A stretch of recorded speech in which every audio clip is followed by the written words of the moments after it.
Bonjour. Aujourd'hui, j'ai très envie de vous parler de quelque chose qui me concerne directement et qui, je pense, euh, concerne un bon nombre de hauts potentiels. Euh, il s'agit de savoir, alors on se pose souvent la question, bonjour Nadima, bonjour Laurent. Il s'agit souvent, lorsqu'on commence à travailler sur soi, hein, on se dit qu'est-ce que j'ai à y gagner, et donc qu'est-ce que ça va m'apporter, etc. Mais une autre question qu'on ne se pose pas forcément et qui est tout aussi importante à mon avis, c'est qu'est-ce que je risque de perdre. En tout cas, c'est une question qu'on peut être amené à se poser au bout d'un moment quand on travaille sur soi. Et c'est pas une question très confortable.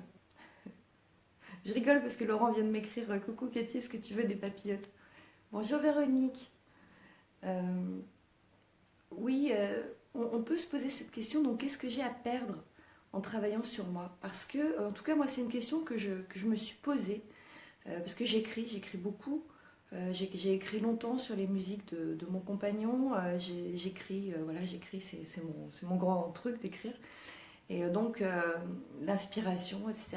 J'avais le sentiment pendant longtemps que tout ça ne pouvait naître que de mes blessures, de mes fêlures, du fait que j'étais cabossée un peu de partout et que si j'arrivais finalement à transcender tout ça et à guérir, entre guillemets, donc à me sentir mieux dans ma peau et dans ma vie, que je risquais vraiment de tout perdre, que je risquais de perdre cette inspiration, que je risquais de perdre ce que je considérais quelque chose de comme essentiel hein, dans ma vie, tout simplement. Donc ça a été très difficile pour moi de me dire à la fois, oui, j'ai envie de travailler sur moi, j'ai envie d'avancer, et en même temps, est-ce que je risque pas de perdre ça? Parce que finalement, est-ce que je ne suis pas inspirée que de mes blessures. Et puis, avec le temps, Dieu merci, je me suis rendu compte que ça faisait partie euh, des croyances de merde hein, qu'on peut véhiculer comme ça pendant longtemps, pendant des années. Hein. Bonjour Chantal. Et que oui, je pouvais me débarrasser de ça et que oui, je pourrais continuer à écrire, même en guérissant des blessures, que c'était pas totalement incompatible. Il y a une raison hein, fondamentale à ça, c'est qu'en réalité, euh, quand on fait du développement personnel, quand on travaille sur soi, on va effectivement réussir à passer certains paliers, donc à se sentir de mieux en mieux. Mais nos blessures, en réalité, enfin, ce qu'on identifie parfois comme des blessures qui peuvent nous servir à quelque chose, là dans mon cas, donc c'est dans l'écriture, en réalité c'est autre chose. C'est que ça fait partie de mon identité. Et je me suis construite avec tout ça. Et donc même si je suis en phase de guérison de plein de choses, il n'y a rien au monde qui peut m'empêcher de continuer à écrire et de continuer à être inspirée. Parce que le développement personnel ne transforme pas une personne d'une personne à une autre. On ne devient pas quelqu'un d'autre. On devient soi avec une compréhension différente de son propre monde, du monde qui nous entoure. On ne devient pas quelqu'un d'autre. Donc c'est à la fois une bonne et une mauvaise nouvelle. C'est-à-dire que si on avait l'impression qu'on pourrait devenir quelqu'un d'autre, c'est une mauvaise nouvelle. Par contre, si on a juste le sentiment, et je pense que c'est le mieux, qu'on peut tout simplement se sentir mieux dans sa peau, avec soi et avec les autres, clairement le développement personnel c'est idéal. Et donc voilà, je tourne un peu autour, mais c'est parce que j'ai vraiment percuté là-dessus.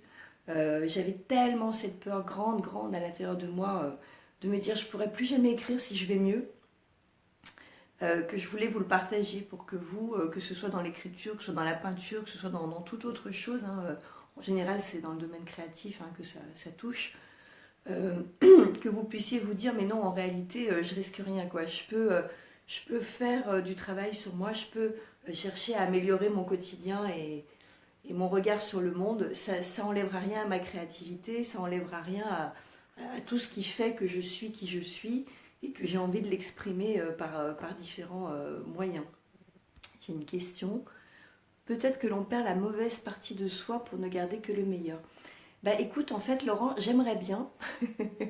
Non mais réellement, j'aimerais bien. Je ne sais pas si c'est ce qu'on perd. J'ai vraiment le sentiment qu'en réalité, on ne devient pas quelqu'un d'autre, que c'est vraiment une espèce de conscience nouvelle qui arrive et que Laurent le dit très très bien quand il dit moi je peux être un vrai connard si je veux.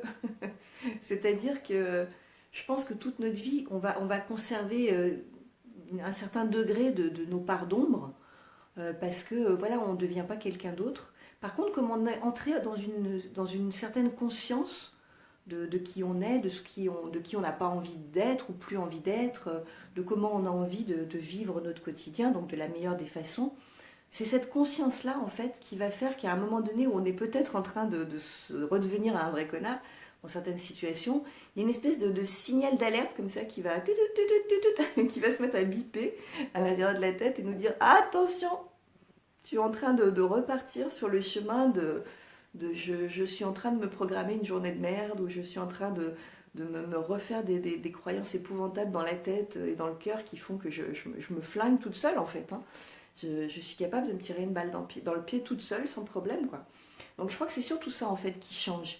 C'est qu'il y a une conscience qui devient de plus en plus affûtée, de plus en plus aiguisée, qui fait qu'effectivement, oui, on se dit, quand on est prêt à repartir dans un truc qui ne devrait pas ou qui ne nous convient pas, là il y a un signal d'alarme qui se met en route et qui dit attention, stop. Donc je ne suis pas convaincue qu'on se transforme et qu'il y a des parts de nous qui disparaissent totalement. Après, peut-être que je changerai d'avis dans quelques temps, j'en sais rien. Pour le moment, c'est ce que je pense en tout cas, au vu de mon expérience personnelle, au vu de ce que je peux regarder autour.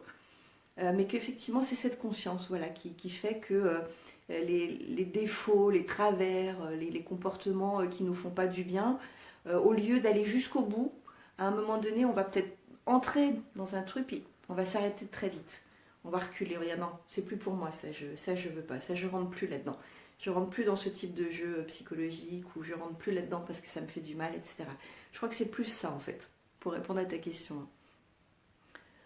Hello Annie. Bonjour. Alors, une modification de soi, un affinement. Ouais, je crois que c'est un affinement en fait, c'est ça. C'est ça. Hello Marie. Hello Lionel. Oui, je crois que c'est ça, c'est vraiment un affinement parce que j'ai du mal à croire qu'on puisse changer en fait, radicalement. Voilà. Après, il y a certains exemples qui sont à mon avis des exemples totalement exceptionnels de gens qui ont transformé réellement.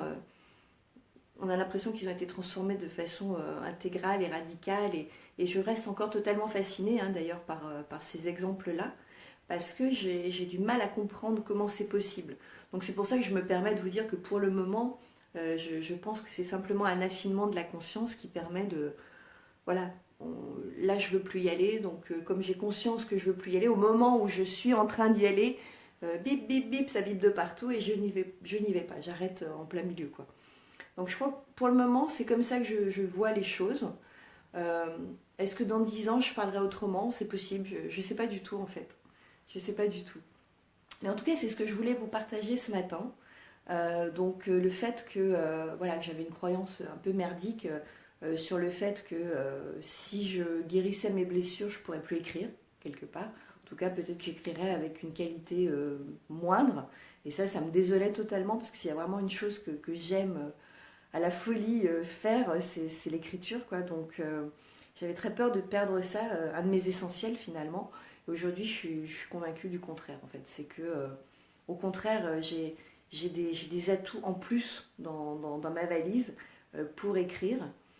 Mes blessures, en plus, je pense que de toute façon, elles sont internes, donc il en reste toujours quelque chose que je vais pouvoir exploiter pour l'écriture.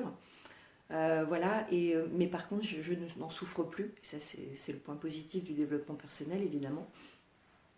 Et donc voilà, donc je pense qu'on a parfois comme ça certaines croyances qui nous font penser qu'on n'a pas quelque chose à gagner, mais qu'on a quelque chose à perdre. Et ça vaut le coup de se poser donc la question différemment pour faire sauter le verrou de cette croyance-là et avancer malgré tout. Voilà. Avoir conscience de nos points noirs pour avancer. Bah, de toute façon, c'est tout le travail du développement personnel, parce que je suis à peu près certaine que tant qu'on voit rien, on a la tête dans le guidon et qu'on ne se pose pas de questions sur comment on vit, pourquoi on réagit comme ça, pourquoi on a tel type de relation ou tel type de relation à l'autre. Tant qu'on ne se pose pas la question, je ne dis pas qu'on vit bien, mais en tout cas, on souffre pas de ces questions-là, puisqu'elles n'existent pas dans notre tête, dans nos vies, dans nos consciences. Et il y a plein de gens qui vivent comme ça, la tête dans le guidon. Et quand vous vous approchez d'eux et que vous avez le malheur de dire que vous faites du travail sur vous-même et que vous vous posez 12 000 questions, ils vous prennent juste pour un taré, en fait. En disant, voilà, mais tu te prends la tête, quoi. Mais vas-y, avance, quoi, c'est tout, pose-toi pas de questions. Fais la vie, elle est comme ça, voilà. Bon, eux aussi, ils ont des croyances, en réalité, ils ont la croyance que la vie, il faut en baver pour tout au long de sa vie, que dès qu'on rencontre quelqu'un, il faut se marier, il faut avoir des enfants. Quand l'enfant a moins de 2 ans, attention, top chrono, il faut vite acheter un pavillon à crédit pendant 25 ans. Que tous les dimanches, on doit aller dîner chez la belle famille, etc. Bon, chacun ses croyances, je veux dire. C'est pas un jugement, moi j'ai un peu de mal avec tout ça, mais chacun ses croyances. C'est leurs croyances de merde à eux, et moi j'ai les miennes. Voilà, bon, après, on avance différemment, c'est tout. Mais après, le chemin, il est tellement long que j'aime pas être dans le jugement par rapport à ça, parce que moi, à un moment, je me suis réveillée, j'ai décidé de travailler sur moi. Il y a des gens, ça faisait 10 ans qu'ils travaillaient sur eux, ils auraient pu se ficher de moi et dire ah ouais, tu te réveilles que maintenant, quoi. À un moment, c'est n'importe quoi, on n'a pas à juger l'autre, il avance au moment où il veut avancer, où il peut avancer, où il se sent d'avancer, voilà. Donc, mais c'est vrai que ouais, on a tous un peu des croyances comme ça pourries qui nous font un mur devant nous pour faire ce qu'on a vraiment envie de faire, pour être ce qu'on a vraiment envie d'être, pour penser ce qu'on a envie de penser aussi d'ailleurs. Mais voilà. Du coup, on ne perd rien, mais comme tu dis, on prend conscience de nos faiblesses. Oui, mais je pense, et je pense que c'est d'ailleurs c'est un des trucs les plus géniaux du développement personnel, c'est que une fois que tu as conscience de là où tu peux faillir, finalement, où tes talons d'Achille, comme tu es en conscience, au moment où tu fais un truc que tu veux surtout plus faire, un comportement, enfin, en réalité, après, tu le vois. Tu te vois en train de faire ou en train de dire. Et tu fais oh, c'est pas vrai, je suis en train de faire ça, je suis en train de dire ça. Et comme tu te vois, en toute logique, tu t'arrêtes avant d'aller aussi loin que tu allais avant, quoi. C'est ça qui est génial.